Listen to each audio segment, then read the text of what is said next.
estoy viendo. Déjame que yo lo vea.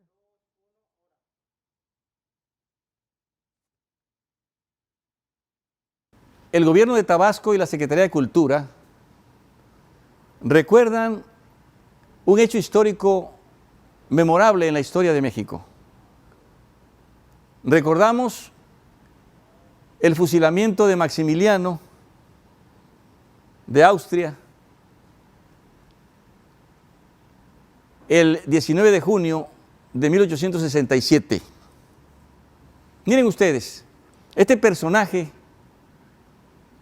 histórico es muy importante porque Maximiliano venía representando en aquella época, 1864, a los conservadores que luchaban contra los liberales, encabezados por don Benito Juárez.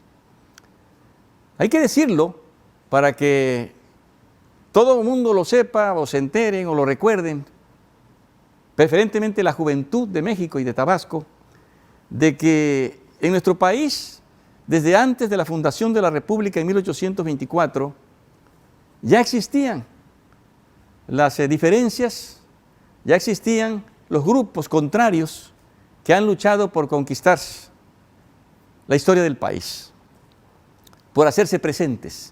Por ejemplo, en la independencia, se los digo rápido, existieron los novenarios y los guadalupes. Los novenarios eran un grupo que apoyaban al antiguo régimen y los guadalupes apoyaban a los insurgentes. En ese tiempo existieron también los liberales y los conservadores, los centralistas y los federalistas. Siempre han habido diferencias en el país. Y cuando Maximiliano, pues fueron los conservadores encabezados por el grupo más reaccionario de México, por Miguel Miramón, y apoyado por la iglesia de aquel tiempo, los que decidieron traer a Príncipe de Ojos Azules a nuestro país, porque no aceptaban que don Benito Juárez fuera el presidente de la República y cabeza de los liberales. Cuando fueron derrotados en la Guerra de Reforma, de los 3 años, 1858, 59, 60, pues empezaron a cavilar y a conspirar y decidieron traer a este ciudadano austriaco, así le llamaba don Benito Juárez, el austriaco, y llegó por Veracruz, ustedes lo recuerdan, el 28 de mayo de 1864, acompañado de su esposa Carlota, una joven mujer, originaria de Bélgica, había nacido en 1840, Carlota, María, Carlota, Amelia, Augusta, Victoria, Clementina, Leopoldina, Coburgo y Orleans, así se llamaba. Entonces, cuando llegan aquí a México, traído por los conservadores, Maximiliano, piensa que todo va a ser miel sobre hojuelas, pero no medita con madurez de que se estaba enfrentando a un hombre verdadero, a un hombre superior, que era don Benito Juárez. Y poco antes de la llegada de Maximiliano, don Benito sale hacia el norte del país, acompañado de los fieles y de los leales patriotas, y él se instala en la capital a partir del 12 de junio de 1864. Maximiliano no era un hombre de ideas retorcidas, de ideas malvadas, digamos que era un hombre ingenuo, vamos a llamarle así, con una formación que no correspondía a un hombre de Estado. Entonces se confía Maximiliano en que va a triunfar, empieza a realizar actos liberales, da el grito de independencia incluso en Guanajuato, y se pone el sombrero de charro y en fin, se quiere convertir en mexicano. Pero don Benito Juárez ya había lanzado una ley el 25 de enero de 1861, donde establecía que quienes conspiraran contra la soberanía del país, contra la integridad nacional, serían fusilados. Entonces Maximiliano se dedica pues a realizar eventos superficiales que no consolidan su gobierno de ninguna manera. Y además está don Benito Juárez manteniendo en alto la bandera de la soberanía y de la legalidad.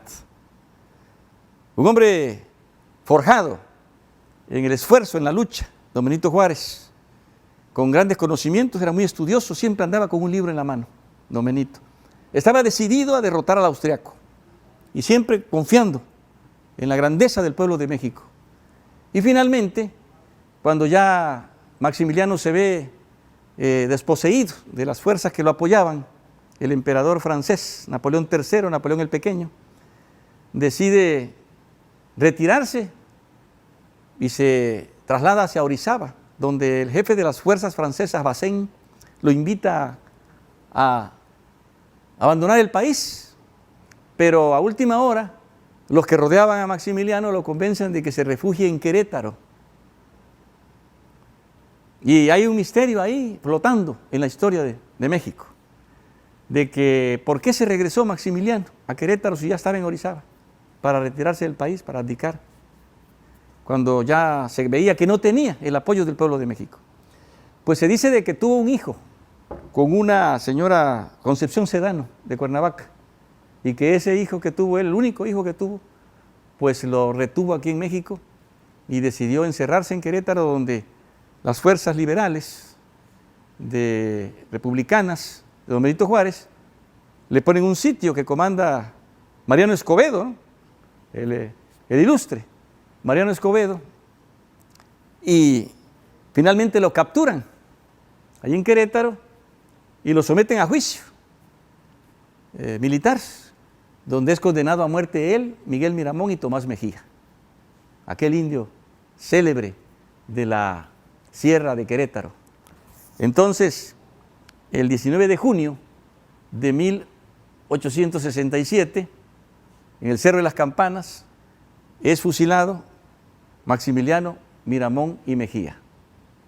Se dice que Tomás Mejía fue liberado en el último momento por el jefe del sitio de las fuerzas republicanas, que era Mariano Escobedo, porque en otra batalla que había habido, Tomás Mejía le había perdonado la vida a Mariano Escobedo, y en reciprocidad Mariano Escobedo le perdonó la vida en el último momento a Tomás Mejía, pero en un acto de valor supremo, decide morir junto con su emperador, a pesar de que estaba cerca su esposa con un niño recién nacido.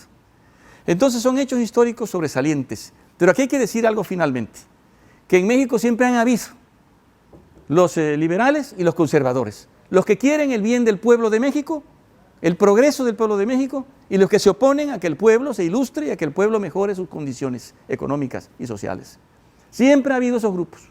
Primero los encomenderos de Hernán Cortés, después los realistas en contra de los insurgentes, después los centralistas en contra de los federalistas, después los liberales, los conservadores en contra de los liberales. Siempre ha habido, no es novedad eso. Y actualmente lo estamos viendo, de que un gobierno que lucha por el bienestar del pueblo es combatido por otros grupos que se oponen. Eso es algo histórico, siempre ha sucedido, no es nada novedoso. Tenemos que estar muy alertas para saber cuál es nuestra historia y cuál es el objetivo supremo de la lucha libertaria del pueblo de México. Muchas gracias.